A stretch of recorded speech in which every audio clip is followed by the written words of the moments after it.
Hi children, good morning. I hope all are doing good at home and all are safe at home. Let us continue with our syllabus. In the last class we learned about Euclid's axioms. Today we are going to learn about the postulates of Euclid. There are 5 postulates of Euclid. Let us discuss one by one. The first postulate is a straight line may be drawn from any one point to any other point. That means for drawing a straight line we need 2 points in a plane. If we are given only one point we cannot draw a line.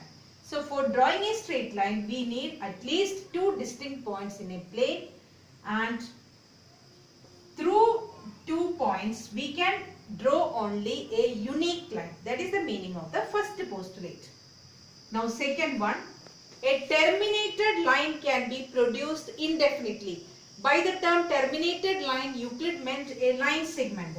So if we are given a line segment, we know that line segment has 2 endpoints, and if we want to extend this, it can be extended indefinitely on both sides. This arrow mark shows that there is no end for the line, means a line segment can be produced indefinitely on both the sides. Now third, a circle can be drawn with any center and any radius. That means for drawing a circle we should know what is its center and we should know what is the radius of the circle. Suppose we are given a circle with center O and radius 2 cm, we can easily draw the circle. So for drawing a circle we need its center as well as its radius. Now fourth postulate, all right angles are equal to one another. We know that right angle means it is an angle of measure 90 degrees. Suppose we are given 2 right angles like this. One is ABC and the other one is DEF. So as the measure of both is equal to 90 degree, we can see that they are equal to one another. That is the meaning of the fourth postulate. Now the fifth one, it is the longest postulate. Just read that. If a straight line falling on 2 straight lines makes the interior angles on the same side of it taken together less than 2 right angles, then the 2 straight lines, if produced indefinitely, meet on that side of which the sum of angles is less than 2 right angles.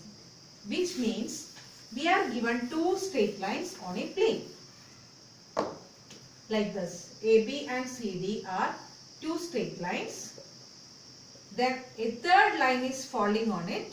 T is a line which is falling on AB and CD, such that 2 pairs of interior angles are formed like this. Angle 1 and angle 2 and angle 3 and angle 4. And if we measure angle 1 and angle 2 and if we take its sum, we can see that the sum of angle 1 plus 2 is less than 180 degree and the sum of angle 3 and angle 4 is greater than 180 degree. Now suppose we want to extend this line, these line segments on both the directions. So we can see that the line segments, if we extend on both sides, on one side they meet at a point like this, and on the other side the distance between the lines is increasing here. So this particular point E is lying on that side where the sum of interior angles is less than 180 degree, less than 2 right angles. That is the meaning of the last line. If the lines produced indefinitely meet on that side on which the sum of angles is less than 2 right angle, means there are 2 pairs of interior angles formed, and on one side we can see that the sum of the interior angles is less than 180 degree, and on the other side the sum of interior angles is greater than 180 degree. And if we extend the lines on both the sides, they will meet each other on that particular side where the sum of interior angles is less than 180 degree, and on the other side where the sum of interior angles is greater than 180 degree, we can see that the distance between the lines is just increasing, means they will never meet each other. So this is the meaning of the fifth postulate. So children, you just understand the postulates clearly because it is to be applied in the remaining chapters of geometry. So if any confusion comes, you just contact me. Thank you.